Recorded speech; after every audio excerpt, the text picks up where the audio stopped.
यसरी भुइँचालोबाट बस्नका लागि यस्ता अग्ला दराजहरूलाई भित्तामा यसरी अड्काउनु पर्छ। नआत्तिनु नानी हो, होइन आत्तिनुहुन्न। सबैजना घुँडा टेकी ओत्ला ग। होइन झम, त्यो ठाउँ सुरक्षित छैन। आफ्नो डेस्क मुनि गएर ओत्ला ग, छिटो। मद्दत चाहिएमा सिटीको प्रयोग गर्नु।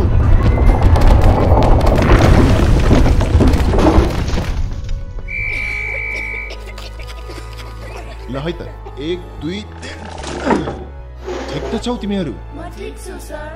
यो दराजलाई पनि भित्तामा राम्रोसँग अड्काउनु पर्थ्यो अनि मलाई गर्व छ तिमीहरूले मेरो निर्देशनको सही पालना गर्यो।